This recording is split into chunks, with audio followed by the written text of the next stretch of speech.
The midnight blue sedan shouldn't have been in the driveway at all.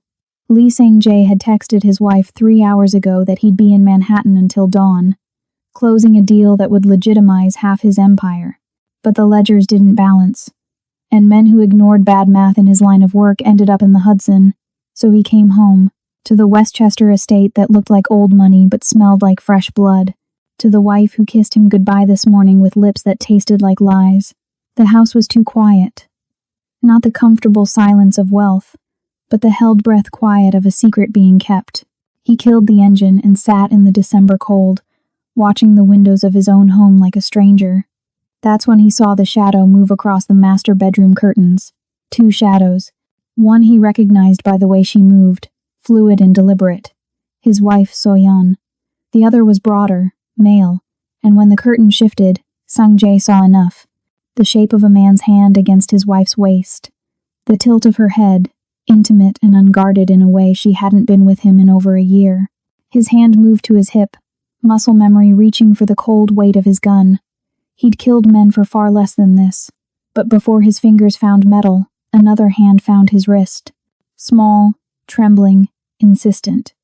He spun, ready to snap bones, and found himself staring into the terrified eyes of Deborah Horton, the maid, the quiet black woman his wife hired 6 months ago, the one who moved through his house like smoke, never speaking unless spoken to, never looking him in the eye, except she was looking at him now, and her eyes weren't empty anymore. They were burning.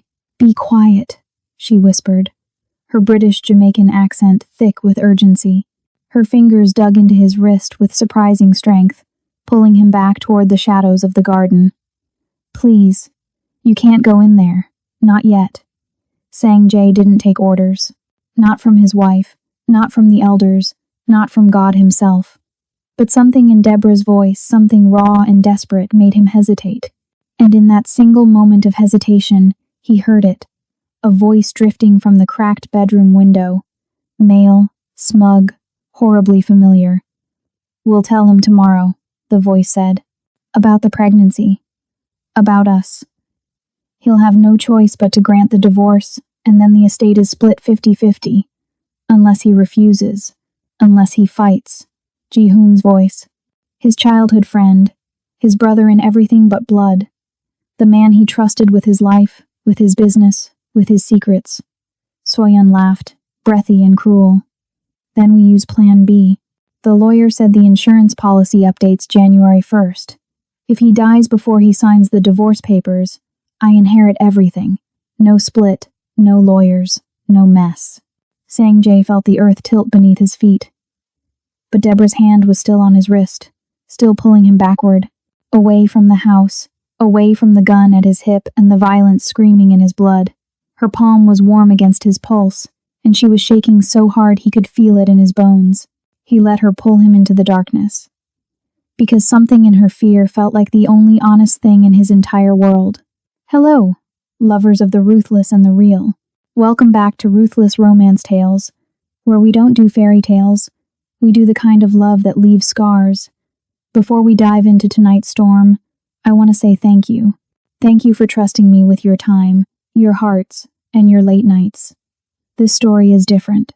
This one is going to hurt in the best way, and I promise you, you've never seen an ending like this before.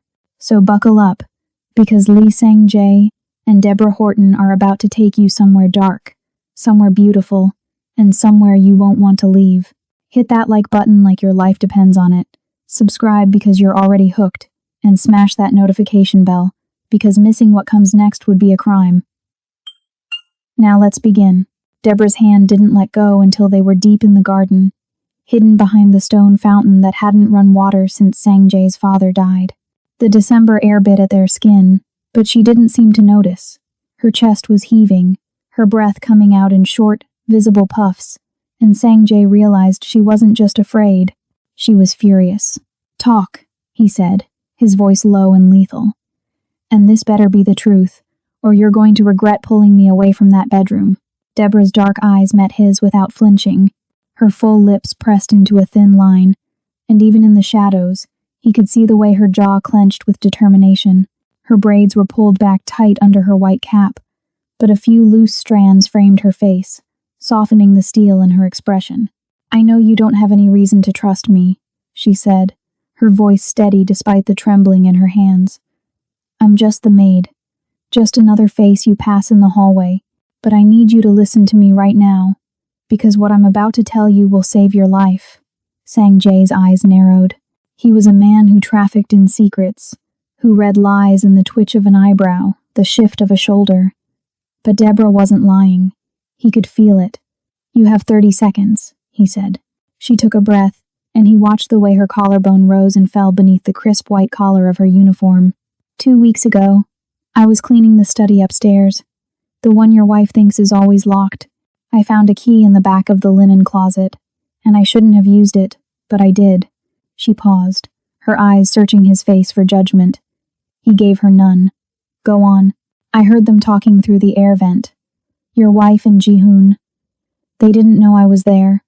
They never know I'm anywhere."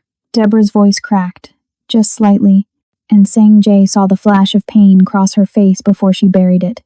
"They were talking about killing you, not the affair, not the divorce, murder, and they've been planning it for months." Sang Jae felt his blood turn to ice, but his face remained stone. "Prove it." Deborah reached into the pocket of her uniform and pulled out a small digital recorder, the cheap kind you'd buy at a drugstore. It looked absurd in her trembling fingers, like a weapon disguised as a toy. "I've been recording every conversation I could for the past 2 weeks. Every time they thought they were alone. Every time they forgot I existed." She held it out to him, her dark brown eyes locked on his. "This is everything. The insurance fraud, the fake pregnancy, the poison they're planning to use on New Year's Eve." She swallowed hard, her throat working against the words. "And the fact that Ji-hoon has been sleeping with your wife since last winter." Sang Jae stared at the recorder. His world was collapsing, but his hands were steady as he took it from her. His fingers brushed hers, and the contact sent a jolt through him that had nothing to do with the cold or the rage or the betrayal burning in his chest. "Why?" His voice was barely audible. "Why would you risk this? You don't know me. You don't owe me anything." Deborah looked at him, and for the first time since she'd grabbed his wrist, he saw the vulnerability beneath the fury. Her eyes glistened, but she didn't let the tears fall. "Because 4 months ago," she whispered, "I was standing in the kitchen at 2 a.m, crying so hard I thought I'd break. I'd just gotten off the phone with my sister back in London. She told me our mum had died, and I couldn't afford the flight home for the funeral. I couldn't even afford to take a day off to grieve." She paused, her voice thick with emotion. "And you walked in. You didn't say anything at first. You just stood there in your suit, looking at me like you didn't know what to do with a crying woman in your kitchen. But then you asked me what was wrong. Not as my employer, as a person." Sang Jae remembered that night. He'd come home late from a meeting, exhausted and blood-stained in ways that didn't show. He'd found her in the kitchen, shoulders shaking, trying to muffle her sobs with a dish towel. He'd stood there, awkward and useless, until he finally asked her what hurt. "And you gave me $5,000, Deborah continued, her voice breaking now. "You said it was an advance on my salary, but we both knew it wasn't. You paid for my flight, my hotel, everything. You told me to take as much time as I needed. And when I came back, you never mentioned it again. Never held it over me. Never made me feel like I owed you." A single tear slipped down her cheek, catching the moonlight.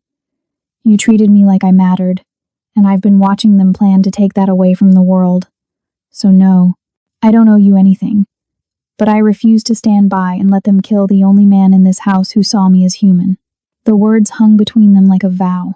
Sang Jae felt something crack open in his chest, something he thought he'd buried years ago beneath blood and business and the weight of his father's legacy. He looked at Deborah, really looked at her, and saw the woman who'd been invisible by design. The sharp intelligence in her eyes, the quiet strength in the set of her shoulders, the way she held herself like she was ready to fight even though she was terrified. "Play it," he said quietly. So she did. And as Ji-hoon's voice filled the frozen garden, laughing about the poison, about the insurance money, about how easy it would be to make Sang Jae's death look like a heart attack, Deborah watched his face.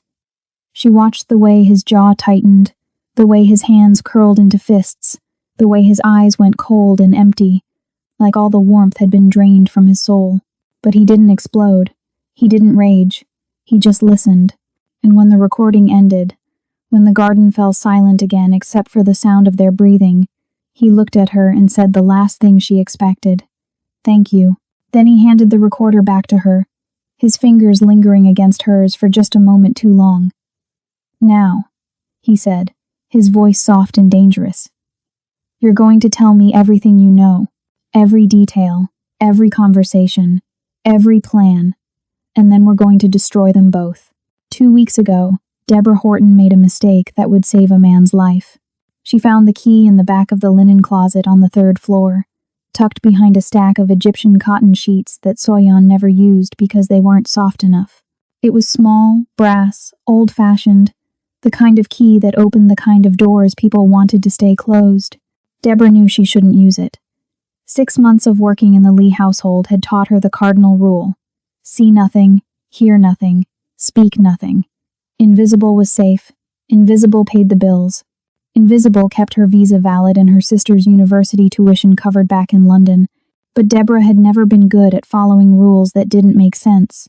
The study door opened without a sound, and the room beyond stole her breath. Floor-to-ceiling bookshelves lined 3 walls, packed with leather-bound volumes in Korean, English, and languages she didn't recognize. A massive desk dominated the center, its surface empty except for a single lamp and a framed photograph. Sang Jae and another man, younger, laughing with their arms around each other's shoulders. Brothers in everything but blood. Ji-hoon. Deborah had seen him around the estate a dozen times. Always impeccably dressed, always smiling, always whispering things to Soyeon that made her laugh in that particular way that set Deborah's teeth on edge. She moved through the study quickly, dusting the shelves, the desk, the windowsill. She was reaching for the lamp when she heard it.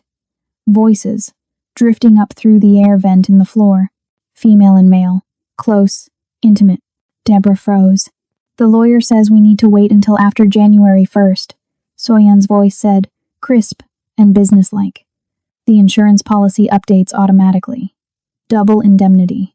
50 million if he dies in an accident." Deborah's heart stopped. "And you're sure about the poison?" Ji-hoon's voice this time uncertain. "Your husband isn't stupid, Soyeon. He survived 3 assassination attempts from the Park Syndicate. What makes you think he won't see this coming?" Soyeon laughed, and the sound was like glass shattering. "Because he trusts me. He doesn't love me anymore, hasn't touched me in over a year, but he trusts me, and that's all we need." Deborah's hands started shaking. The duster fell from her fingers and hit the hardwood floor with a soft thud that sounded like thunder in the silence. The voices below stopped. "Did you hear that?" Soyeon asked. Ji-hoon's response was muffled, but Deborah didn't wait to hear it. She grabbed the duster, backed out of the study, locked the door, and disappeared down the servants' staircase like smoke. Her heart didn't stop pounding until she was back in her room in the staff quarters, sitting on her narrow bed with her back against the wall. Her phone was in her hand before she realized she'd picked it up. She pulled up the browser, typed 3 words into the search bar. "What to do, witness murder plot." The results were useless. "Call the police, contact a lawyer, tell someone you trust." Deborah laughed, a bitter sound that hurt her throat. The police? In a house owned by a man who had half the precinct on his payroll? A lawyer? With what money? Tell someone she trusted? She'd been in America for 8 months, and the only person who'd shown her an ounce of genuine kindness was the man they were planning to kill. She sat there for 3 hours, staring at the wall, weighing her options. By dawn, she'd made her decision. She couldn't go to the authorities. She couldn't leave. She couldn't pretend she hadn't heard. So she'd do the only thing left. She'd gather evidence. Real evidence. The kind that couldn't be denied or explained away. The next morning, Deborah walked into a small electronics shop in the city and bought a digital voice recorder with the last of her savings. She told the clerk it was for recording lectures. He smiled and wished her luck with her studies. Deborah smiled back and thought about poison and insurance policies, and the way Sang Jae had looked at her that night in the kitchen, like her pain actually mattered. 2 weeks, she told herself. 2 weeks to get enough evidence to prove what they were planning. Then she'd decide who to tell. She just didn't expect Sang-jae to come home early and force her hand. Sang-jae didn't go back into the house that night. Instead, he drove Deborah to a place she never expected. A 24-hour diner on the edge of the city, where the coffee was burnt and the waitress didn't look twice at a Mafia boss and his maid sitting in a corner booth at 2 in the morning. "Play it again," he said. Deborah pressed play on the recorder for the 4th time. She watched his face as Ji-hoon's voice filled the space between them, talking about dosages and timing and how the toxin would mimic a heart attack so perfectly that no autopsy would catch it. Sang-jae's expression never changed. He sat perfectly still, hands folded on the table, eyes fixed on the recorder like it was a bomb he was trying to defuse. But Deborah noticed the small things. The way his jaw tightened when Soyeon laughed. The way his nails went white when Ji-hoon said his name with such casual contempt. The way his breathing slowed, became controlled, like he was physically restraining himself from violence. When the recording ended, he reached across the table and turned it off. "How many recordings do you have?" he asked quietly. 7, Deborah said. "Different conversations, different rooms, all saying the same thing. They want you dead, and they've planned it down to the minute." Sang-jae nodded slowly. His eyes lifted to hers, and for the first time since she'd grabbed his wrist in the garden, she saw something other than rage in them. She saw exhaustion. Deep, bone-tired exhaustion. "Why didn't you go to the police?" he asked. Deborah almost laughed. "With respect, sir, half the police in Westchester are on your payroll. The other half wouldn't believe a foreign maid accusing a respected socialite and her business partner of conspiracy to commit murder. I'd be deported before I finished giving my statement." "Smart," Sang-jae said. Then his eyes sharpened. "So what did you think you were going to do with these recordings?" Deborah hesitated. The truth was, she hadn't known. She'd been gathering evidence on instinct, on the desperate hope that somehow, when the moment came, she'd figure out how to use it. "I was going to give them to you," she said finally. "Tonight was supposed to be the night. I was going to slip the recorder into your office with a note, but then you came home early, and I panicked, and grabbed my wrist instead of letting me walk in there and shoot them both." "Yes."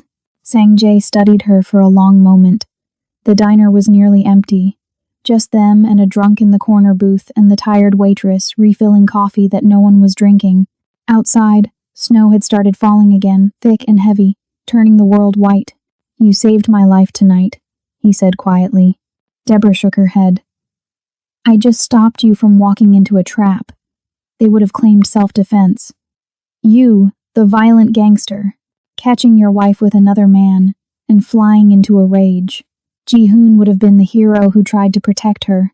The police would have found the planted evidence in your office, the financial records they've been doctoring for months. You'd be dead or in prison, and they'd have everything." Sang-jae's eyes widened slightly. "How do you know about planted evidence?" "Because I clean your office," Deborah said. "And 3 days ago, I noticed files that weren't there before. Financial documents with your signature. But the ink was too fresh, the paper too crisp. I didn't understand what they meant until I heard them talking about framing you for embezzlement." Sang-jae leaned back in the booth, and for the first time that night, he smiled. It wasn't a kind smile. It was the smile of a predator who'd just realized his prey had made a fatal mistake. "You're wasted as a maid," he said. Deborah felt heat rise to her cheeks. "I'm a graduate student, actually. Or I was. Before my visa situation got complicated." "What did you study?" "Forensic accounting." Sang-jae's smile widened. "Of course you did." He leaned forward, his eyes locked on hers. "Here's what's going to happen, Deborah Horton. You're going to help me destroy them. Not with bullets. Not with violence. With evidence so airtight that when I'm done, they'll beg for prison just to escape what I have planned." Deborah's heart hammered in her chest. "And what do I get out of this?" Sang-jae's expression softened, just slightly. "Your visa. Fully legal. Fully permanent. A job if you want it. And my word that you'll never be invisible again." Deborah looked at the man across from her. The man who'd paid for her mother's funeral. The man whose wife wanted him dead. The man who was offering her everything she needed in exchange for helping him commit calculated revenge. She should have been afraid. She should have run. Instead, she held out her hand. Deal. They went back to the estate at dawn. Sang-jae parked 3 blocks away and they walked through the service entrance like ghosts. Deborah still in her uniform, Sang-jae in the same clothes he'd worn to Manhattan. To anyone watching, he was just coming home from his business trip. She was just the maid starting her morning shift. No one could know they'd spent the night planning a war. Your wife will expect you to act normal, Deborah whispered as they stood in the kitchen. She was making coffee with hands that had finally stopped shaking. Can you do that? Sang-jae leaned against the counter, watching her move. I've been pretending my marriage wasn't dead for 2 years. I can pretend for 2 more weeks. 2 weeks? New Year's Eve. That's when they're planning to kill me at the annual gala, which means we have 13 days to build a case, secure the evidence, and make sure that when they try to poison me, the only thing they'll be drinking is their own destruction. Deborah poured coffee into 2 cups, her mind already racing through logistics. We need to access your wife's computer. Her phone, bank records, everything, already done. Sang-jae pulled out his own phone and showed her a screen filled with folders. I have access to everything in this house.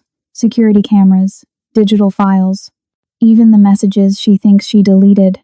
Deborah stared at him. Then why do you need me? Because I need someone I can trust. His voice was quiet, almost vulnerable. Everyone in my world has an angle, Deborah. Everyone wants something. My accountants skim off the top. My lawyers play both sides. My own brother, he spat the word like poison, has been sleeping with my wife for a year. But you could have sold those recordings to my enemies for $500,000. You could have used them to blackmail me. Instead, you gave them to me for free. I told you why. I know. He stepped closer, and Deborah felt the air between them shift, grow heavy with something she didn't want to name. And that's exactly why I trust you. The kitchen door swung open. They both turned to find Soyeon standing in the doorway, immaculate in a silk robe, her hair perfect despite the early hour. Her eyes moved from Sang-jae to Deborah and back again, sharp and assessing. You're home early, she said to her husband, her voice sweet as arsenic. I thought you'd be in Manhattan until tonight. Sang-jae's expression didn't flicker. Deal fell through. I came back to regroup. Soyeon's smile was practiced, flawless. Well, I'm glad you're home. We need to discuss the seating arrangements for the gala. She turned to Deborah, and her voice turned cold. Why are you standing around? The linens need changing in the guest wing. Yes, ma'am, Deborah said quietly, lowering her eyes in that practiced gesture of subservience she'd perfected over 6 months. She moved to leave, but Soyeon's voice stopped her. Actually, Deborah, I've been meaning to talk to you. She stepped further into the kitchen, her silk robe whispering against the tile. I'm thinking of hiring additional staff for the gala, which means your hours will be reduced after New Year's. Significantly reduced. Deborah's blood ran cold. She understood the subtext perfectly. After New Year's, after Sang-jae was dead, Soyeon would fire her. The only witness to her comings and goings, the invisible maid who saw too much, would be eliminated. Not with poison, but with deportation. I understand, ma'am, Deborah said. Good. Soyeon smiled. It's nothing personal, just budgetary concerns. Sang-jae set his coffee cup down with a sharp click. Actually, I've been thinking of promoting Deborah. Both women turned to stare at him. Soyeon's smile froze. Excuse me? We need someone to manage the household accounts. Someone detail-oriented. Someone I can trust. Sang-jae's eyes met Deborah's, and she saw the challenge there, the test. Deborah has a background in accounting. She'd be perfect. The silence in the kitchen was suffocating. Soyeon's face remained perfectly composed, but Deborah saw the rage flicker behind her eyes like lightning before a storm. That's very generous of you, darling, but I really don't think a maid is qualified to. She's not a maid anymore, Sang-jae interrupted. As of today, she's my personal financial assistant, and she'll be attending the gala as part of my staff. Deborah's heart stopped. Soyeon's smile turned to ice, and in that moment Deborah realized something that made her blood freeze in her veins. Sang-jae hadn't just hired her to help him build a case. He'd just painted a target on her back. Deborah lasted exactly 4 hours before she cornered Sanjay in his office. What the hell were you thinking? She didn't bother knocking, just slammed the door behind her hard enough to rattle the frame. You just told your wife, the woman planning to murder you, that I'm suddenly important to you. Do you have any idea what you've done? Sanjay looked up from his laptop, his expression maddeningly calm. I elevated you from servant to staff, made you visible. You made me a liability. Deborah's voice shook with fury. She's going to kill me now, before the gala, before you. She has to, because I'm a loose end. Exactly. The single word stopped Deborah cold. What? Sanjay closed his laptop and stood, moving around the desk with that predatory grace she was beginning to recognize. Think, Deborah. If Soyeon wants you dead, what does she have to do? Deborah's mind raced, her accounting training kicking in despite her panic. She'd have to act fast, change the plan, make mistakes. And when people rush, Sanjay continued, moving closer, they get sloppy. They leave evidence. They expose their accomplices. He stopped directly in front of her, close enough that she could smell the faint scent of his soap. Something clean and understated. I didn't make you a target, Deborah. I made you bait. The words hit her like a slap. You used me. I'm using everyone. His voice was cold now, empty of the warmth he'd shown her in the diner. This is what I do. I identify assets and I deploy them. You wanted to help me destroy them? Congratulations. You're helping. Deborah stared at him, feeling something crack inside her chest. The man who'd paid for her mother's funeral suddenly looked like exactly what he was. A criminal who'd built an empire on manipulation and violence. She'd been so focused on saving him that she'd forgotten the most important rule. Monsters don't stop being monsters just because they're kind to you once. I want out, she said quietly. No. The word was absolute. Final. You don't get to decide that, Deborah said, her voice rising. Actually, I do. Sanjay's eyes were black and empty. You involved yourself the moment you started recording my wife. You think you can just walk away now? Go back to London and pretend you never heard anything? His laugh was bitter. You're naive, Deborah, but you're not stupid. You know too much. Which means you're either with me, or you're a problem I need to solve. The threat hung in the air between them, ugly and undeniable. Deborah felt tears burn her eyes, but she refused to let them fall. I trusted you. That was your first mistake. The office door opened without warning. Ji-hoon stood in the doorway, his expression pleasant and utterly empty of warmth. His eyes moved from Sanjay to Deborah, lingering on the small space between them, the tension crackling like electricity. Am I interrupting? He asked smoothly. No, Sanjay said, his voice returning to that practiced neutrality. Deborah was just leaving. We were discussing her new responsibilities. Ji-hoon's smile widened. Ah, yes, the promotion. Soyeon told me. Very unexpected. He stepped into the office, and Deborah felt the walls close in. I didn't realize we were hiring from the cleaning staff. Deborah has skills I need, Sanjay said. I'm sure she does. Ji-hoon's eyes crawled over Deborah in a way that made her skin feel contaminated. Though I have to wonder what other skills she might be offering to earn such a rapid promotion. The implication was clear, disgusting. Sanjay's jaw tightened. Watch yourself. I'm just curious, brother. Ji-hoon moved closer to Deborah, invading her space with deliberate intimidation. After all, you've been so distant from Soyeon lately. A man has needs. And she is quite pretty. For the help. Deborah's hand moved before her brain caught up. The slap echoed through the office like a gunshot. Ji-hoon's head snapped to the side. When he looked back at her, his eyes were filled with something dark and promising violence. You just made a very serious mistake, he said softly. No, Deborah said, her voice steady despite the terror flooding her veins. You did, by assuming I'd stay quiet while you insult me. Ji-hoon smiled, touching his reddening cheek. Spirit, I like that. He glanced at Sanjay. You should train your pets better, brother. Before someone puts them down. He left, closing the door with ominous gentleness. Deborah turned to Sanjay, expecting anger, expecting consequences. Instead, he was smiling. What? She demanded. He's going to try to kill you now, Sanjay said. Tonight, probably. Which means we finally get to see who's really pulling the strings. Deborah didn't sleep that night. She sat in her small room in the staff quarters with the lights off and a kitchen knife under her pillow, listening to every creak of the old house settling, every footstep in the hallway outside her door. At 3 a.m, her phone buzzed. A text from an unknown number. Roof garden. Now. Come alone. Her first instinct was to ignore it. Her second was to call Sang-jae. Her third, the one she followed, was to slip on her shoes and go, because sitting in this room waiting to die was worse than walking toward whatever was waiting for her. The roof garden was So-yeon's domain, a carefully manicured paradise of winter plants and heated glass enclosures that probably cost more than Deborah would earn in a lifetime. She pushed open the access door and stepped into the cold December air. So-yeon was standing at the edge of the garden, looking out over the estate grounds. She didn't turn when Deborah approached. "Do you know what my husband's greatest weakness is?" So-yeon asked conversationally.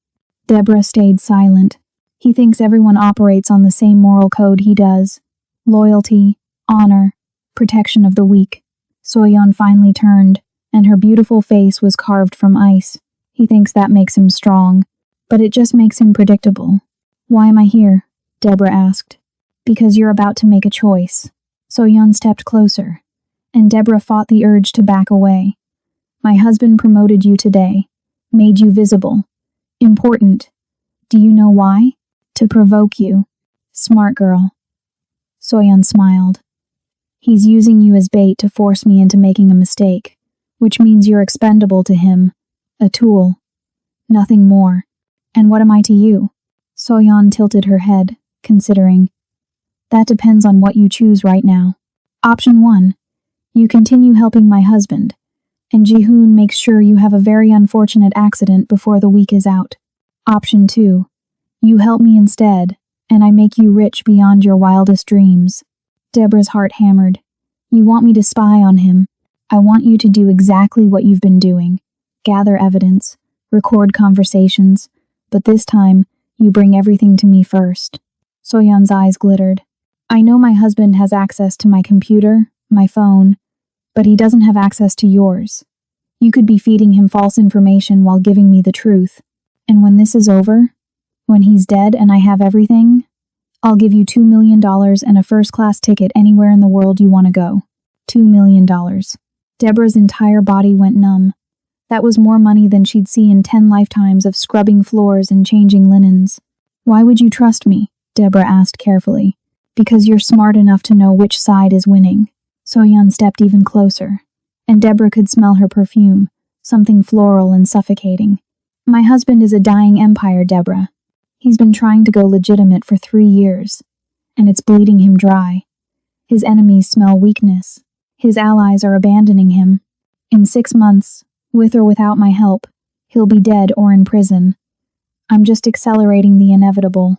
And Ji-hoon will be dealt with after." So-yeon's smile was sharp as a blade. "Did you really think I'd let him live? He's useful now. But men like him don't share power. Once I have the estate, the accounts, the empire, Ji-hoon becomes another unfortunate accident." Deborah's mind spun. This was the 4th plot twist in less than 24 hours, and she was losing track of who was betraying whom. "I need time to think," Deborah said. "You have until tomorrow night." So-yeon turned back to the view. "After that, I'll assume you've chosen my husband, and I'll handle you accordingly." Deborah walked back to her room on shaking legs. She locked the door, sat on her bed, and pulled out her phone with trembling fingers. She didn't call Sang-jae. Instead, she opened her banking app and stared at the balance. $342. Everything she had left in the world after 6 months of saving every penny. $2 million. She thought about her sister's university tuition, about the flat in London she'd never be able to afford, about the fact that Sang-jae had called her an asset to be deployed, had used her as bait without asking, had threatened her when she wanted to leave. He'd been kind to her once. Once. That didn't make him a good man. It just made him a monster with one moment of humanity. Deborah closed her eyes and made a decision that would damn them all. Deborah went to Sang-jae's office at dawn and told him everything. She watched his face as she recounted the rooftop meeting, So-yeon's offer, The $2 million. The revelation that So-yeon planned to kill Ji-hoon after killing him. She watched for anger. For betrayal. For some flicker of the cold threat he'd shown her yesterday. Instead, he laughed. It wasn't a cruel laugh. It was genuine, almost relieved, and it confused her more than anything else he'd done. She offered you $2 million, he said, leaning back in his chair. That's actually more than I expected. She must be desperate. You're not angry I didn't immediately refuse? Why would I be angry? Sang-jae stood and moved to the window, looking out over the estate grounds where the sun was just beginning to burn through the December fog. You came to me instead of taking her deal. That tells me everything I need to know. Maybe I'm playing both sides, Deborah said quietly. Maybe I'm telling you this to earn your trust while planning to betray you later. Are you? No. Then we're fine. He turned back to her, and his expression was softer than she'd seen since the diner. I owe you an apology for yesterday. The bait comment. The threats.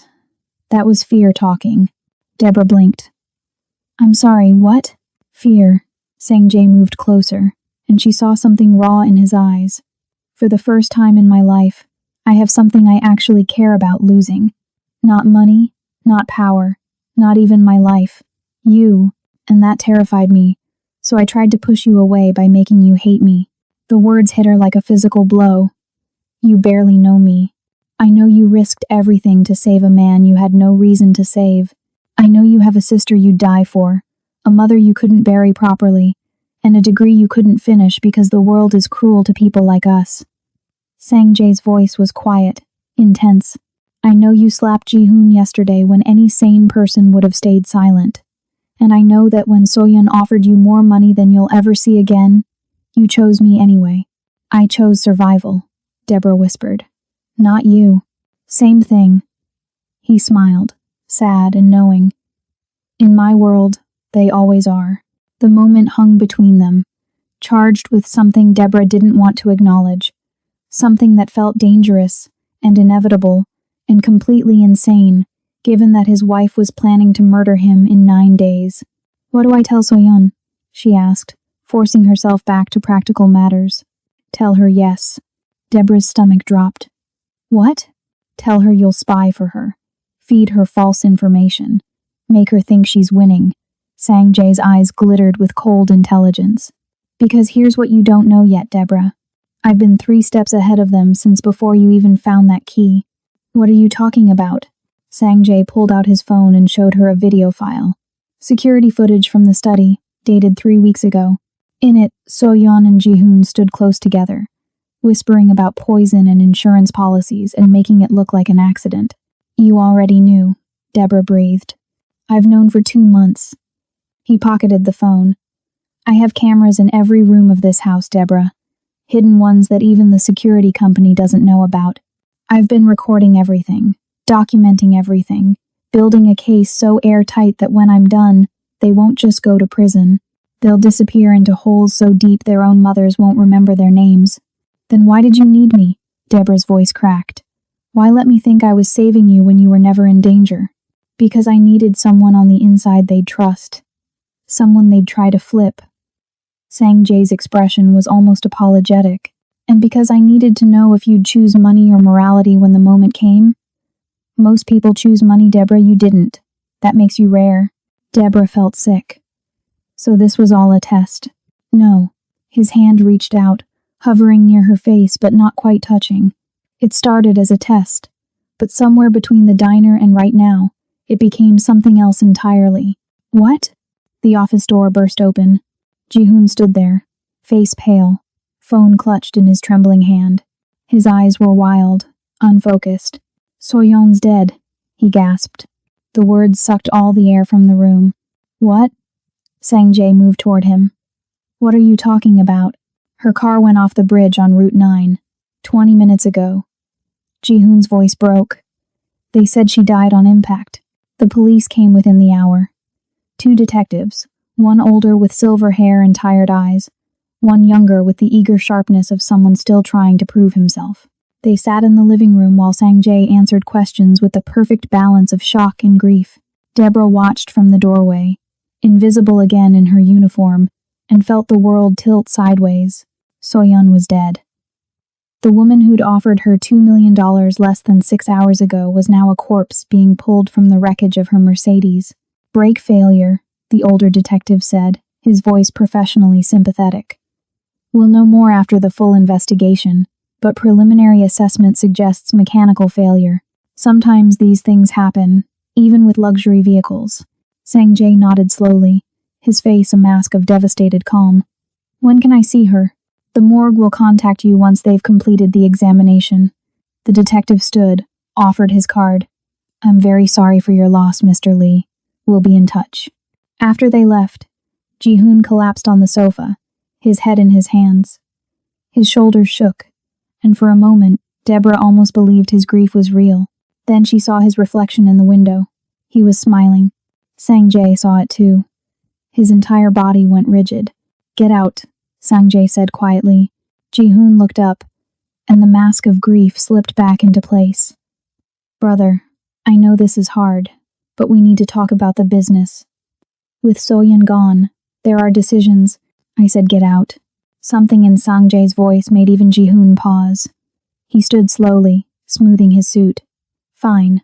We'll talk when you're thinking clearly. He moved toward the door, then stopped. Oh, and Sang-jae? You should know that Soyeon changed her will last week.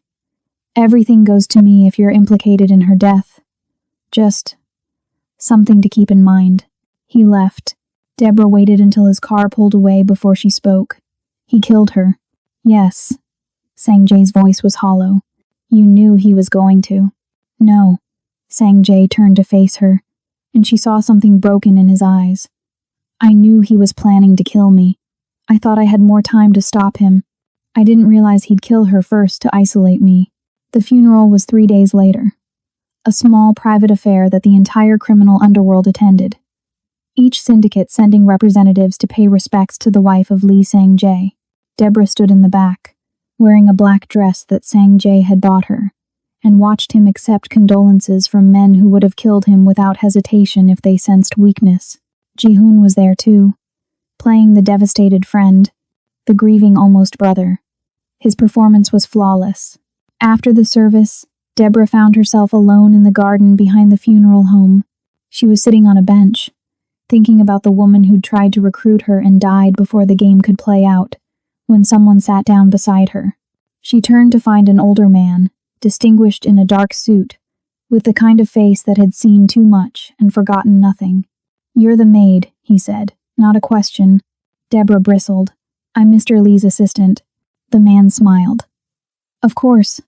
Forgive me. He pulled out a silver card case and handed her a card. Federal Bureau of Investigation. My name is Agent Marcus Webb. Deborah's heart stopped. Relax, he said. I'm not here to arrest anyone. Yet. He looked out at the garden. I'm here because Soyeon Lee contacted me 6 weeks ago. What? She wanted to make a deal. Immunity in exchange for testimony against her husband and Park Ji-hoon. Webb's eyes were sharp, assessing. She said they were planning to kill her and frame each other for insurance fraud. That's not true, Deborah said before she could stop herself. I know. Webb's smile was grim. Because 3 weeks ago, she contacted me again and said she'd made it all up. Said she was angry at her husband and wanted revenge, but realized she was wrong. She apologized for wasting federal resources. Deborah's mind raced. Why are you telling me this? Because Soyeon Lee died in a car accident the same week she was supposed to testify in a completely unrelated case. A money laundering investigation targeting Park Ji-hoon. Webb leaned closer. And because I've been watching Lee Sang-jae for 5 years, and I know he's trying to go legitimate. I know he's been distancing himself from the violence. And I know that if Ji-hoon inherits his empire, a lot of people are going to die. What do you want from me? Webb stood. I want you to tell Sang-jae that he has friends in places he didn't expect, and that if he wants to help us bring down Ji-hoon, we're listening. He handed her another card. This one has my personal number. 24 hours a day. He walked away, leaving Deborah alone with 2 business cards and the terrifying realization that the game was far more complicated than she'd understood. That night, she gave Sang-jae the cards and told him everything. He stared at them for a long time before speaking. Ji-hoon set her up. What? The FBI contact. The changed testimony. Ji-hoon fed So-yeon false information to make her look unstable. Then he killed her and made it look like an accident. Sang-jae's hands curled into fists. He's been planning this for months. Longer. And I was so focused on their affair and the poison plot that I didn't see the real game. What was the real game? Complete control. Sang-jae looked at Deborah with exhausted eyes. Ji-hoon didn't just want my empire. He wanted to destroy me first. Make me look guilty of So-yeon's death while he played the innocent victim. Then step in as the hero who holds everything together. Can you prove it? Not yet. But I have something Ji-hoon doesn't know about. What? You. Sang-jae led Deborah to a room she'd never seen before. Behind a false panel in his office was a steel door with a biometric lock. Inside was a space that looked like a cross between a server room and a war room. Screens lined the walls, displaying security feeds, financial data, encrypted communications. This is where I've been running my real operation for the past 3 years, he said. Not the syndicate business, the exit strategy. Deborah stared at the screens. What am I looking at? Evidence. 3 years' worth. Every transaction, every conversation, every crime committed by every member of my organization. Sang-jae moved to a keyboard and pulled up files, including Ji-hoon.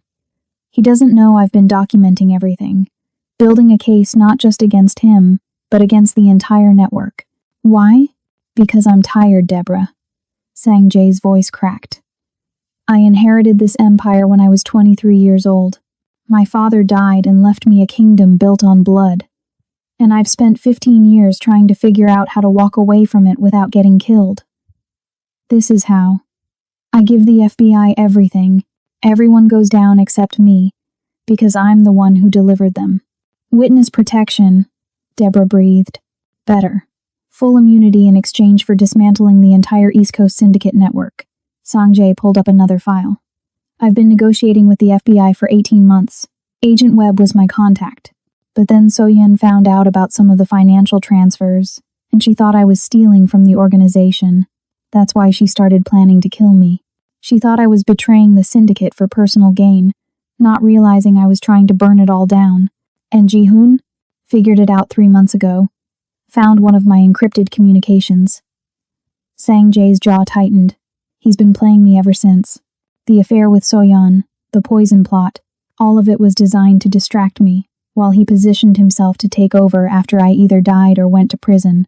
He used So-yeon as a pawn, fed her just enough truth to make her dangerous, then eliminated her when she became a liability. So he's not just a cheater and a murderer. Deborah felt sick. He's a mastermind. He learned from the best. Sang-jae's smile was bitter. I trained him, taught him everything I know, and now he's using it to destroy me. What's your plan? Sang-jae pulled up a new screen. This shows Ji-hoon's personal accounts. He's been siphoning money from the syndicate for 2 years, setting up his own network, preparing to break away. If I can prove he killed So-yeon and frame it as a hostile takeover attempt, the elders will turn on him. They don't tolerate internal warfare. It threatens everyone's profits. Can you prove he killed her? Not directly.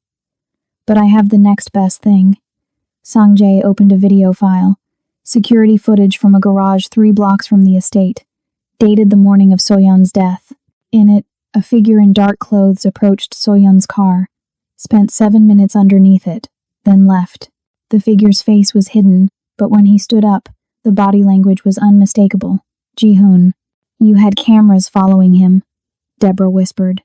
I've had cameras following everyone for 3 years. Sang-jae closed the file. But this footage alone isn't enough. A good lawyer would argue the figure could be anyone. We need more. We need Ji-hoon to confess, or we need a witness who can testify to his intent. Where are you going to find that? Sang-jae turned to look at her, and Deborah felt ice slide down her spine. He's going to come after you next, Sang-jae said quietly. You're the last loose end. The only person besides me who knows about the recordings, the plots, everything. He has to eliminate you before he makes his final move. You want to use me as bait. Again, I want to give you a wire and let him incriminate himself. Sang-jae stepped closer. I know I've asked too much of you already. I know you have every reason to walk away. But Deborah, if Ji-hoon wins, he becomes the next generation of everything I've been trying to end. More violence, more death, more people like you getting caught in the crossfire. And if I say no, then I'll find another way. It'll take longer, and more people might die. But I'll find another way. His eyes were steady, honest. I won't force you into this. You've already saved my life once. I have no right to ask you to risk it again. Deborah thought about the woman she'd been 6 months ago. Invisible, safe, poor but clean. She thought about the $2 million she'd turned down because something in her still believed in doing the right thing.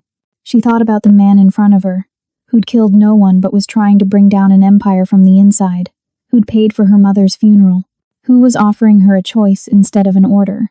What do I have to do? She asked. Sang-jae exhaled, relief and regret mixing in his expression. Wear the wire. Let Ji-hoon approach you. He'll threaten you, try to recruit you, or try to kill you. Any of those options give us what we need. And you'll be listening the whole time? Every second. The moment you're in danger, I pull you out. Deborah nodded slowly. When? Tomorrow night. There's a memorial dinner at the estate. Private. Just the inner circle. Ji-hoon will make his move then, when he thinks he has privacy and control. What makes you so sure? Because that's what I would do. Sang-jae's smile was grim, and I taught him everything. The next evening, Deborah stood in front of her mirror, adjusting the tiny microphone hidden in her necklace. Her hands were shaking. The black dress Sang-jae had given her for the funeral felt like armor now, like war paint. There was a soft knock on her door. Come in, she called. Sang-jae entered, and for a moment, they just looked at each other. He was in a dark suit, looking every inch the dangerous man he was born to be, but his eyes were soft when they met hers. You don't have to do this, he said quietly. Yes, I do. Why? Because you were right.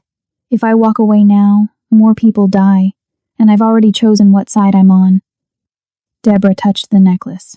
Besides, someone has to make sure you don't get yourself killed before you finish what you started. Sang-jae crossed the room in 3 strides and pulled her into his arms.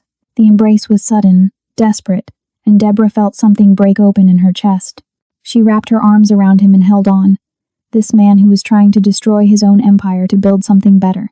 If anything goes wrong, he whispered against her hair. If you feel unsafe for even a second, you say the word London and I come get you. Understand? Understood. He pulled back, his hands on her shoulders. And Deborah, after tonight, after all of this is over, I want you to know that you're the bravest person I've ever met. She smiled, sad and fierce. Tell me that when we survive. They went downstairs together, where the memorial dinner was already underway. 20 people, all inner circle, all dangerous. Ji-hoon was holding court at one end of the room, playing the gracious host in Sang-jae's own home. When he saw Deborah enter on Sang-jae's arm, his smile faltered for just a moment. Then it widened, sharp and predatory. Deborah, he called across the room. I was hoping to speak with you tonight. Would you join me in the study after dinner? There are some matters regarding Soyeon's estate that you might be able to help with. It was a trap wrapped in politeness. Of course, Deborah said, her voice steady despite the fear coursing through her veins. Sang-jae's hand tightened on her arm for just a moment. A silent message. I'm here. Dinner was an eternity. Deborah barely tasted the food, too focused on the weight of the microphone against her skin. The knowledge that in less than an hour, she'd be alone in a room with a murderer. When the meal finally ended, Ji-hoon caught her eye and nodded toward the study. Deborah stood, smoothed her dress, and walked toward her fate. Behind her, Sang-jae watched with his heart in his throat, listening through an earpiece to every breath she took.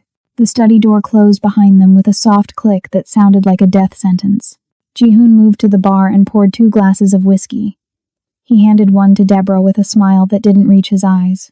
You've become quite important to Sang-jae, he said conversationally. From invisible maid to trusted confidante in just a few weeks. That's impressive. Deborah took the glass but didn't drink. He values loyalty. Does he? Ji-hoon settled into the leather chair behind the desk. the same chair Sang-jae usually occupied. The presumption was deliberate. Or does he value usefulness? There's a difference, you know? I'm not sure what you mean. Don't play stupid, Deborah. It doesn't suit you. Ji-hoon's voice hardened. You're an intelligent woman. Forensic accounting degree. Sharp eyes. You see things other people miss. So I know you've seen what's really happening in this house. Deborah's heart hammered, but she kept her voice steady. I've seen a man grieving his wife. Ji-hoon laughed, cold and mirthless. Is that what you think this is? Grief? He leaned forward. Let me tell you what's really happening. Sang-jae has been planning to betray everyone in this organization for years. He's been building a case to hand us all over to the FBI so he can walk away clean. Did he tell you that? Deborah's silence was answer enough. I thought not. Ji-hoon stood and moved toward her, predatory and calm.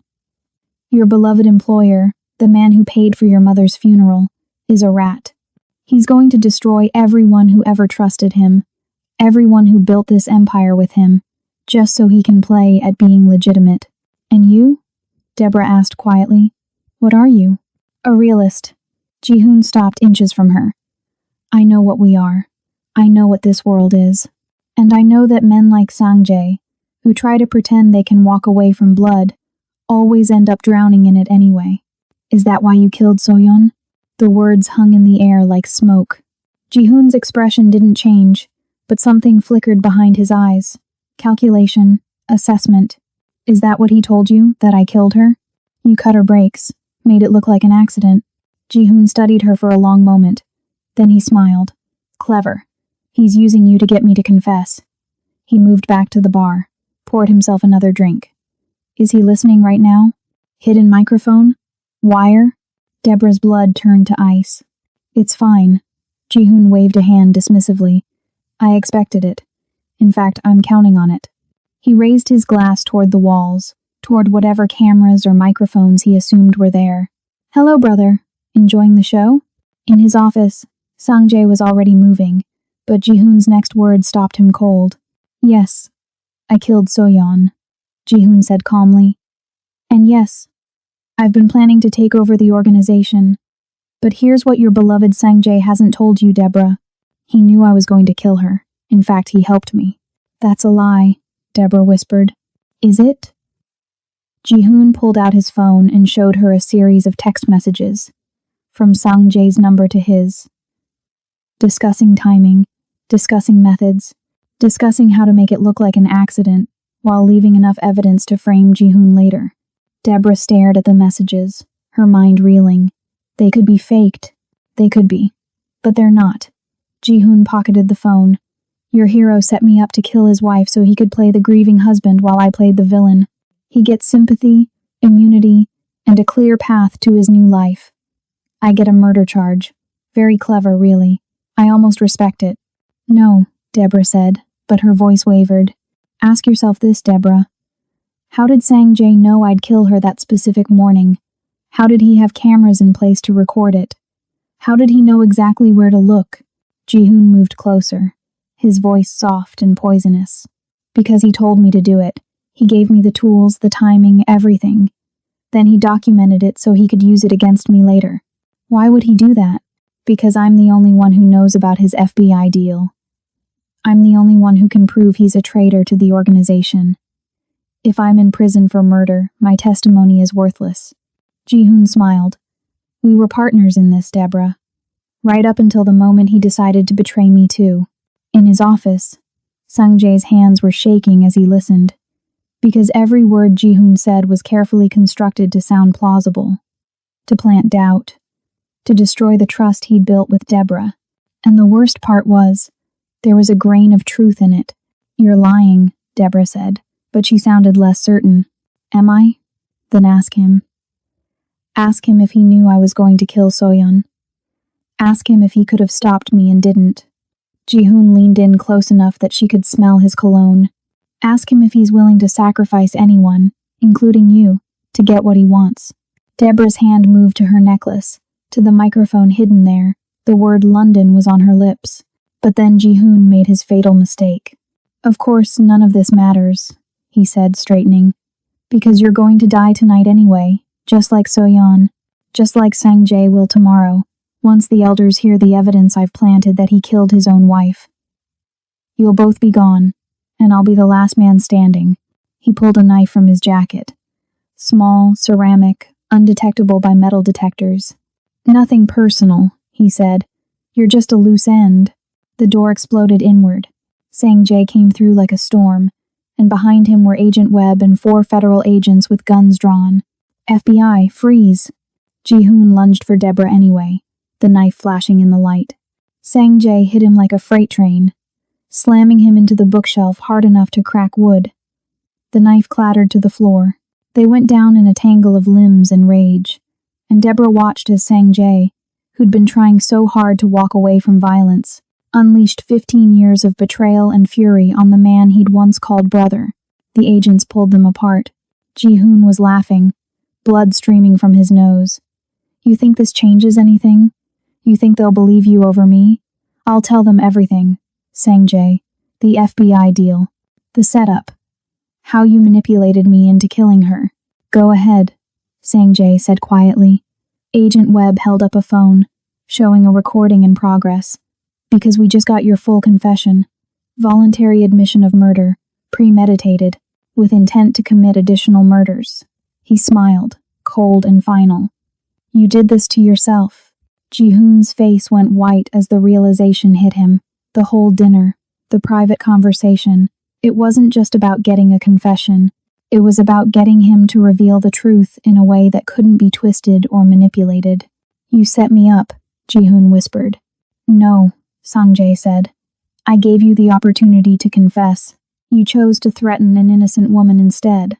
There's a difference. As the agents dragged Ji-hoon away, still screaming threats and promises of revenge, Deborah stood frozen in the middle of the study. Sang-jae approached her carefully, like she might shatter. The things he said? She whispered. About you knowing. About you helping him. I knew he was planning something, Sang-jae admitted. I had suspicions, but I didn't know it would be that morning, and I didn't give him tools or instructions. The messages he showed you were fabricated. I had my tech team verify it while you were in here. He paused. But Deborah, I did have a choice.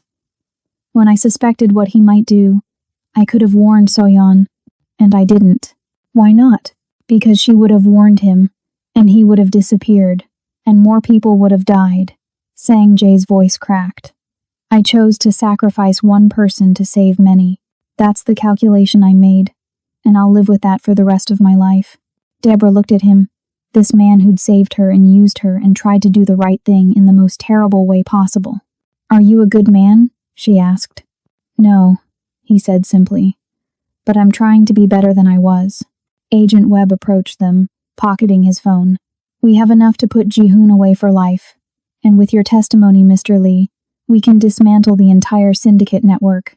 Your immunity deal stands. You're free. What happens now? Deborah asked.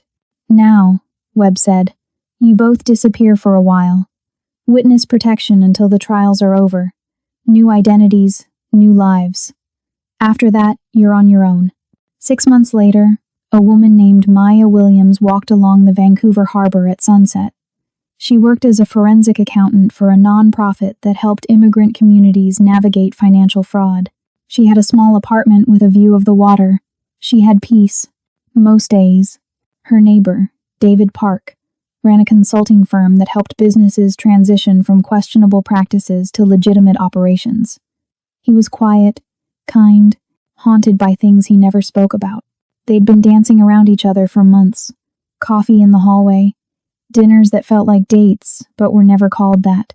Conversations that skirted around the truth of who they'd been and what they'd done. One evening, as they sat on her balcony watching the sun set over the harbor, David finally spoke. Do you think we deserve this? He asked quietly. This peace? Maya thought about Soyeon, who died in a game she'd helped create. She thought about Ji-hoon, rotting in a federal prison. She thought about all the people who'd been hurt by the empire that David had built and she'd helped destroy. I don't know, she said honestly, but I think we have to try to earn it. David's hand found hers, tentative and warm. I'm going to spend the rest of my life trying." They sat in silence as the sun disappeared and the stars came out. Two people who'd survived darkness trying to figure out how to live in the light. Back in New York, in a federal prison, Ji-hoon sat in his cell and stared at the wall. He'd lost everything. His freedom, his empire, his brother. But late at night, when the guards changed shifts and the prison fell quiet, he smiled. Because men like him always had contingency plans, and this game was far from over. Beautiful souls, here's what I want you to understand about this story. Love isn't always about choosing the good person. Sometimes it's about choosing to become better people together. Deborah and Sang-jae aren't perfect. They're scarred, they're complicated, and they're carrying weight that will never fully lift. But they chose each other anyway. Not because it was easy, but because sometimes the person who understands your darkness is the only one who can help you find your light. So tell me in the comments, do you believe in second chances for people who've done terrible things for complicated reasons?